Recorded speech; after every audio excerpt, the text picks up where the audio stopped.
Do you swear or affirm that the testimony you are about to give at this hearing is the whole truth and nothing but the truth? Thank you. The record will reflect that the witnesses have been duly sworn. Ranking member. Thank you, Mr. Chair. I just want to clarify that this is highly unusual for Mr. Zelby to be sworn in. We're here to ask Director Mueller questions. He's here as counsel. Our side is not going to be directing any questions to Mr. Zelby, and we have concerns about his prior representation of the Hillary Clinton campaign aide.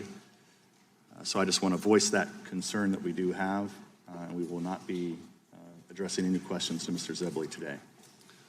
I thank the ranking member. I realize, as you probably do, Mr. Zelby, that there is an angry man down the street who's not happy about your being here today. But it is up to this committee and not anyone else who will be allowed to be sworn in and testify. And you are welcome as a private citizen to testify, and members may direct their questions to whoever they choose. With that, Director Mueller, you are recognized for any opening remarks you'd like to make. Good afternoon, Chairman Schiff, Ranking Member Nunes, and members of the committee. I testified this morning before the House Judiciary Committee. I ask that the opening statement I made before that committee be incorporated into the record here. Without objection, Director. I understand that this committee has a unique jurisdiction and that you are interested in further understanding the counterintelligence implications of our investigation. So let me say a word about how we handled the potential impact of our investigation on counterintelligence matters. As we explained in our report, the special counsel regulations effectively gave me the role of United States Attorney. As a result, we structured our investigation around evidence for possible use in prosecution of federal crimes. We did not reach what you would call counterintelligence conclusions. We did, however, set up processes in the office to identify and pass counterintelligence information onto the FBI. Members of our office periodically briefed the FBI about counterintelligence information. In addition, there were agents and analysts from the FBI who were not on our team, but whose job it was to identify counterintelligence information in our files and to disseminate that information to the FBI. For these reasons, questions about what the FBI has done with the counterintelligence information obtained from our investigation should be directed to the FBI. I also want to reiterate a few points that I made this morning. I am not making any judgments or offering opinions about the guilt or innocence in any pending case.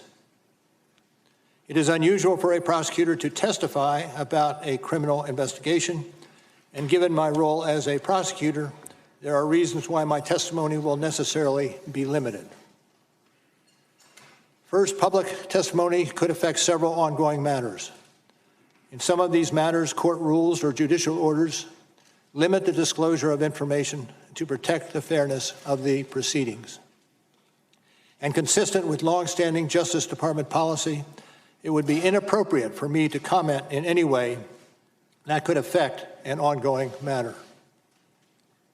Second, the Justice Department has asserted privileges concerning investigative information and decisions, ongoing matters within the Justice Department, and deliberations within our office. These are Justice Department privileges that I will respect. The Department has released a letter discussing the restrictions on my testimony. But I therefore will not be able to answer questions about certain areas that I know are of public interest.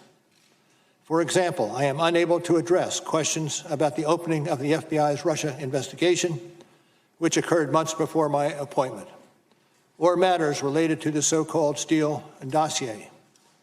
These matters are the subject of ongoing review by the Department.